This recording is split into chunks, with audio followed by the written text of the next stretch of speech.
Hello, welcome to FM Corner. I'm Danny Koontz, Director of Relationship Management for Windy City. As you can tell, we're from a little different location today.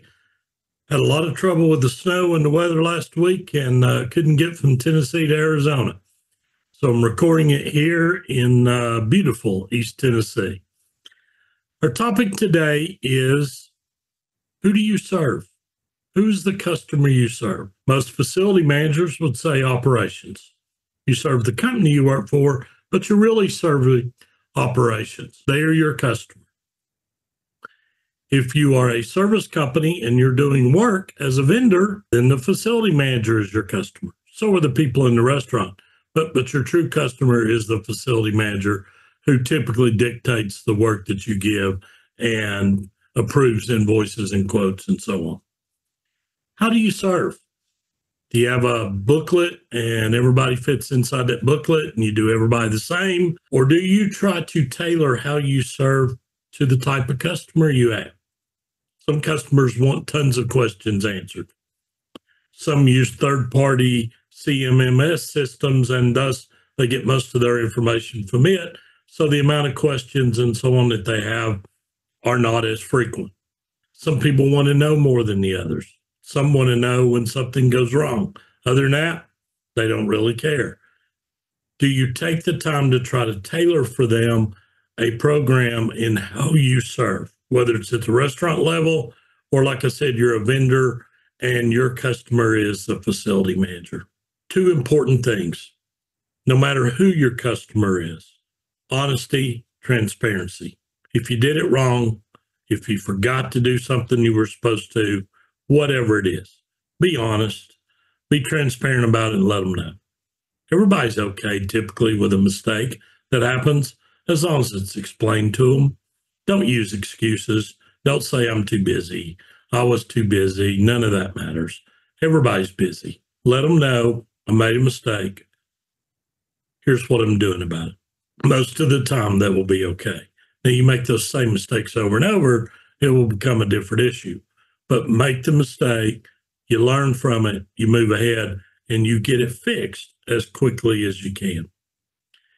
Take the time to talk to your customer. Find out those things that are really important for them.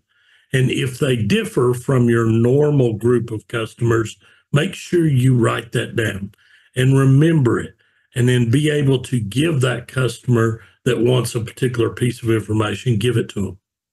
That shows they're important to you and it matters, and you're doing everything you can to give them information that they need. How do you handle a customer when they're right and you have to go back to whoever your boss is or people inside your own company? Do you defend that particular customer? Do you defend them when they're right, or do you leave them hanging? They're going to be paying close attention to what happens. They understand when they're wrong. They're going to be spoken to, and they're going to do everything they can to fix it. But what happens if they're right?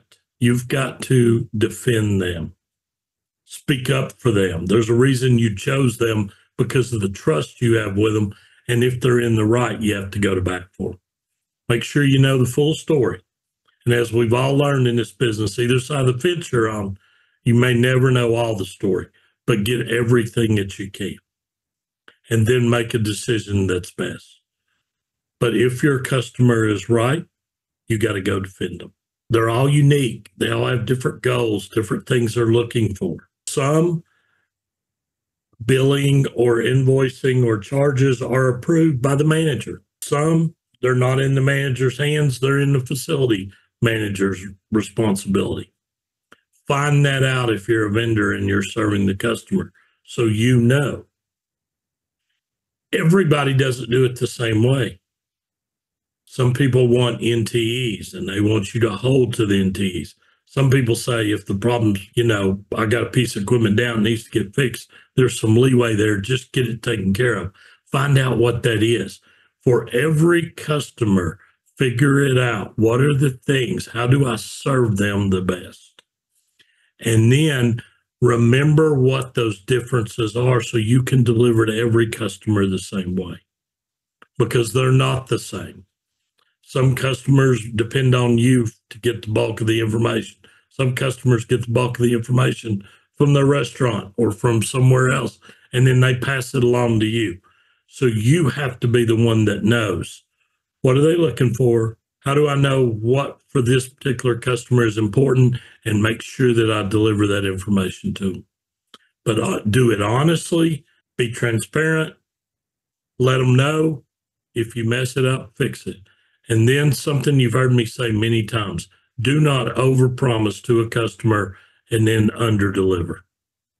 Nothing's worse. Don't give them the answer they want to hear. Give them the answer they need to.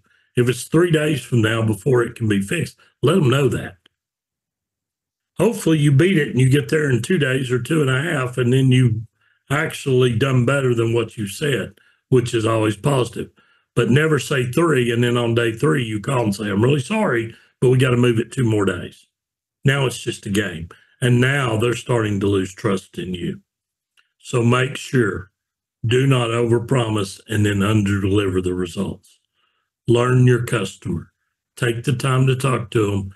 Find out what's critically important to them. Find out what they don't tolerate or don't like, and then set that particular customer up for success by you knowing what it is that's important to them, and you attempt to deliver it to them every time.